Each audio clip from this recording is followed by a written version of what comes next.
February 6, 2001, Fort Lauderdale, Florida. 51-year-old Constantino's Gus Boulis leaves his office in Broward County at approximately 9 o'clock at night and drives south on Miami Road. A car slows in front of him. Another closes in behind. Boulis stops. Then a black Ford Mustang approaches from the opposite direction and pulls alongside his BMW. The trap has already closed. Before the traffic begins moving again, the immigrant who built one of Florida's most controversial casino empires will be dying behind the wheel.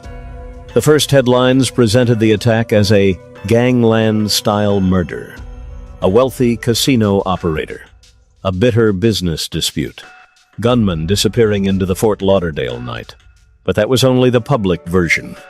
Behind the ambush stood a fraudulent $147 million takeover, a Washington lobbyist with political connections, a former business partner who wanted back inside his company, and reputed associates of New York's Gambino crime family who had discovered that SunCruz Casinos was paying extraordinary money for something called security.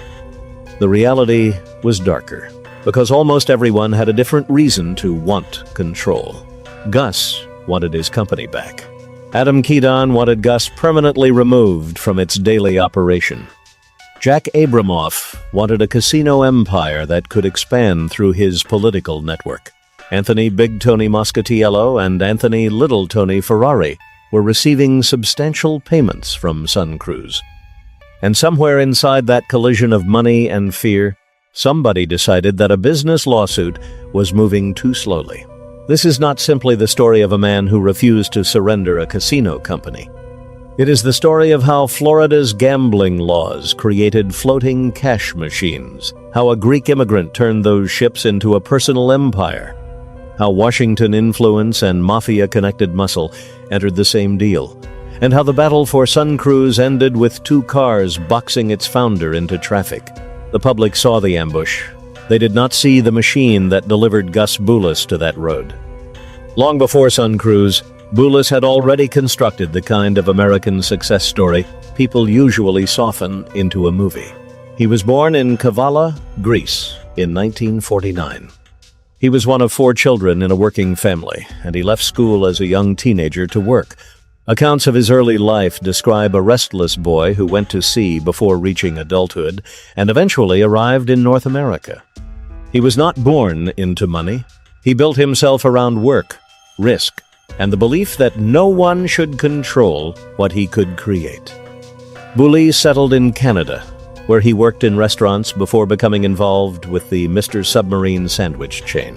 He learned the lesson that would shape his career.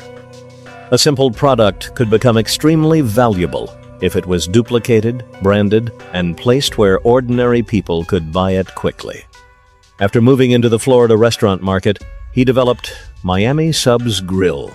The restaurants mixed several fast food concepts beneath one brightly colored roof. Burgers, sandwiches, pizza, and Greek dishes could all be sold from the same location. Critics could call it excessive. Customers understood it immediately.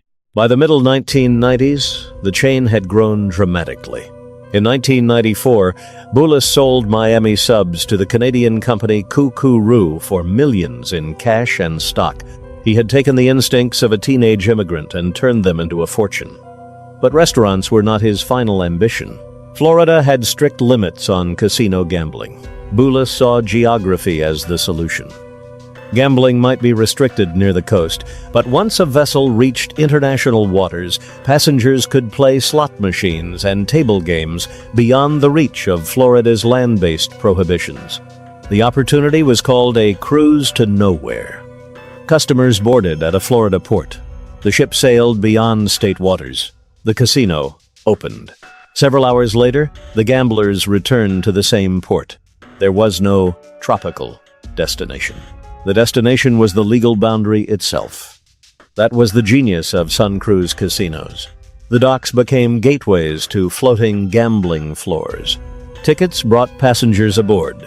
Food and drinks kept them comfortable. Slot machines produced a constant stream of small wagers.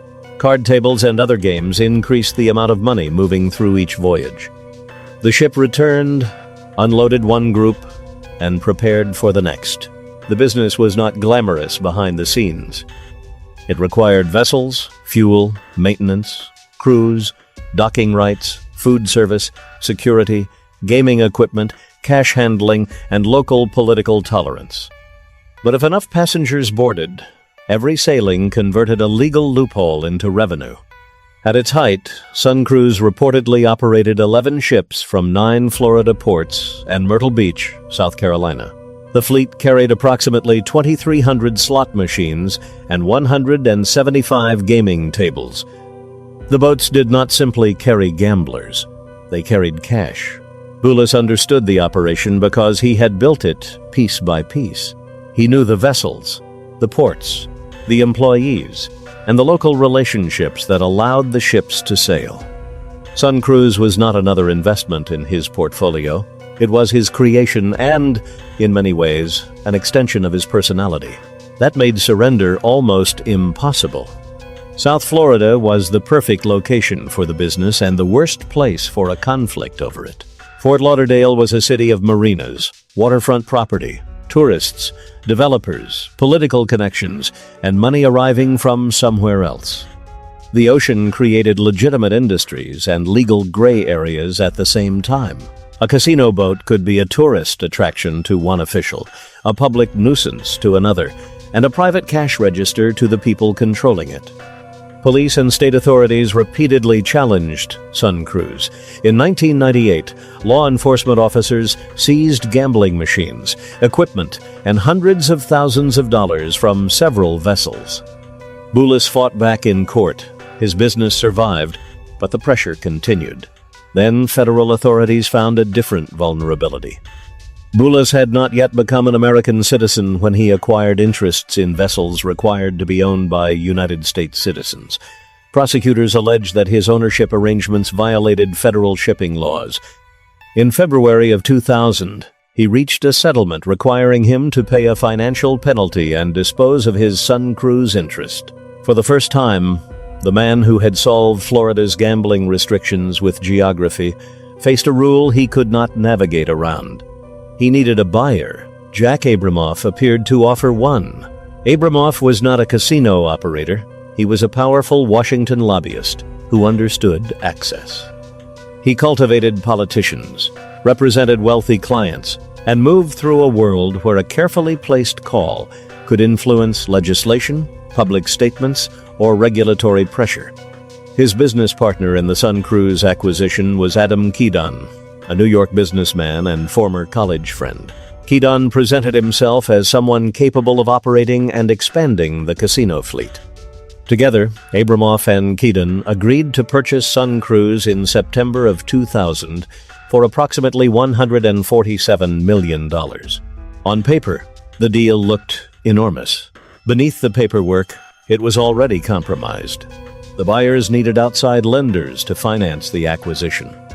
To obtain a $60 million loan, Abramoff and Kedon were supposed to demonstrate that they had invested $23 million of their own money. Federal prosecutors later said they used a fraudulent wire transfer document to make it appear that the down payment had been made. The money was not merely a detail, it was the foundation upon which the lenders evaluated the deal. A false $23 million transfer helped unlock real financing. The financing delivered control of real ships. The ships generated real cash.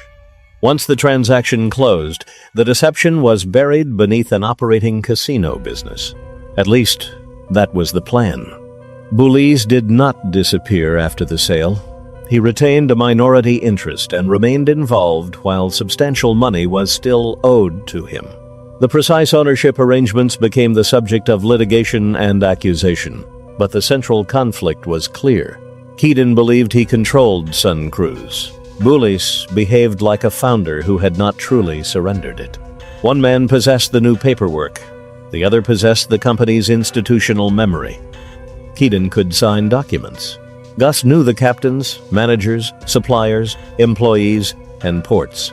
He understood which relationships kept the boats operating. He had built SunCruz before Kedon entered the picture, and he appeared unwilling to stand quietly outside while the new owners reshaped it. This is where the business story became personal. Boulis viewed the company as something being taken from him through questionable financing and poor management. Kidan viewed Boulis as a threatening former owner who refused to leave. Each man believed the other was endangering his future. In December of 2000, the conflict became physical. During a business meeting, Boulis and Kidan fought. Accounts differ over threats allegedly made during the confrontation. Kidan later testified that Boulis threatened his life. Boulis's side accused Kidan and his associates of looting or mismanaging the company. No reliable account allows us to reconstruct every word. What matters is what happened afterward. Kidan sought protection. He turned to Anthony, Big Tony Moscatiello, a New York figure law enforcement had linked to the Gambino crime family. Moscatiello had previously been described as an accountant or bookkeeper associated with the Gambino organization, although an earlier racketeering case involving him ended without a conviction. Kidan later explained that he wanted people with organized crime connections to spread the message that he was protected. That statement reveals how fear became a business service. Kidan was not only hiring guards for a building, he wanted a name that could travel through criminal circles.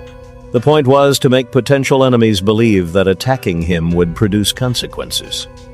Moscatiello was brought into the SunCruz operation as an advisor or food and beverage consultant. Anthony "Little Tony" Ferrari became involved in security and related work. Prosecutors and later reporting said Moscatiello received approximately $145,000 from SunCruz, while Ferrari received around $95,000, along with additional benefits. Boulis objected to the payments. That mattered because SunCruz was now supporting the very men allegedly being used to keep him away from his own company. The cash was not coming from some private protection fund. It was being drawn from the business Boulis had created and still claimed money from. Every payment increased the stakes. If Boulis regained control, questioned the consulting arrangements, or exposed the financial condition of the company, the payments could stop. What began as protection for Kidan had created a financial motive for others to ensure that Kidan remained in power. The movie version would make this a clean confrontation between a casino king and the Mafia. The real story was messier. Boulis had made enemies through years of hard bargaining. Kidan claimed to fear him.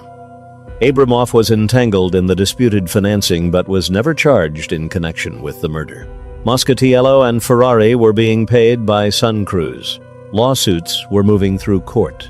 Control of the company remained unstable. There was no single smoky back room where the entire conspiracy could be explained in one conversation. There was pressure. There was money.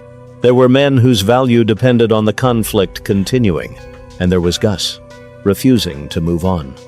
According to trial evidence, the plot developed through surveillance and preparation.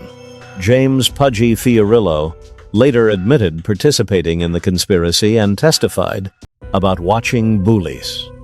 Prosecutors alleged that Moscatiello occupied the top of the arrangement.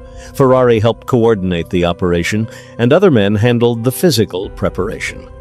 John J.J. Gurino, another figure connected to the Gambino world, was later identified by witnesses as the suspected gunman. Gurino was never tried for Boulis's murder.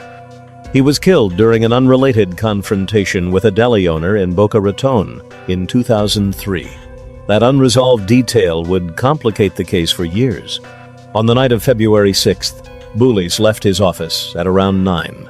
The men waiting for him understood that he would be alone and traveling a familiar route.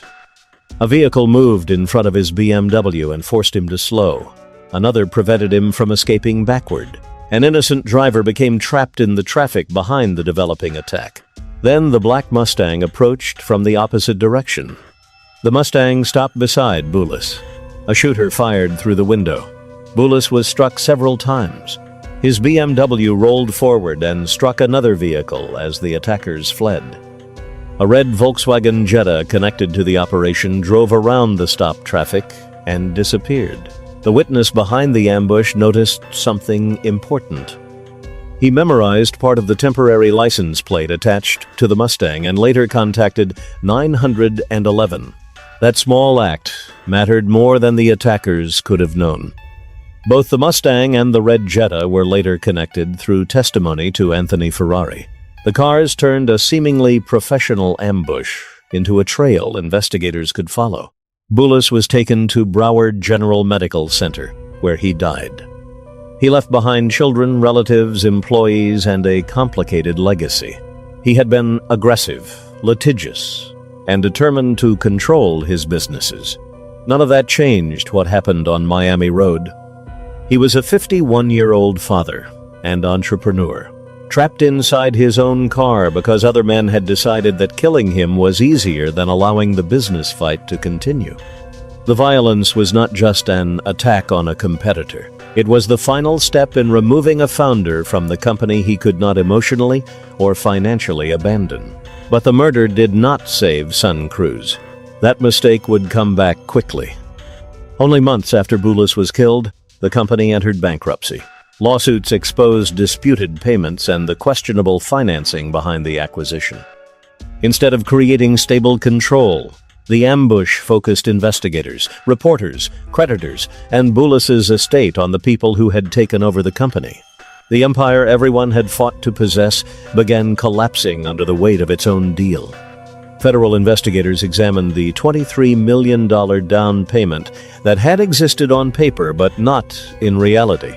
In August of 2005, Abramoff and Kedan were indicted on fraud charges connected to the SunCruz purchase. Kedan pleaded guilty to conspiracy and wire fraud in December of that year. Abramoff pleaded guilty in January of 2006. Their convictions involved the fraudulent financing, not Boulis's murder. Neither man was charged with participating in the killing. That distinction is essential. Suspicion is not a conviction, and the corruption surrounding a victim does not prove responsibility for his death. The murder investigation followed a separate path. In September of 2005, more than 4 years after the ambush, authorities arrested Anthony Moscatiello, Anthony Ferrari, and James Fiorillo. Fiorillo eventually pleaded guilty to conspiracy to commit murder and cooperated with prosecutors. He admitted helping conduct surveillance and disposing of the murder weapon in Biscayne Bay. In return for his testimony, he received a sentence largely covered by the years he had already spent in custody. Ferrari went to trial in 2013. Prosecutors argued that the cars used in the ambush belonged to him, that he participated in planning the attack, and that phone records and witness testimony connected him to the conspiracy. A jury convicted him of first-degree murder, and he was sentenced to life without parole.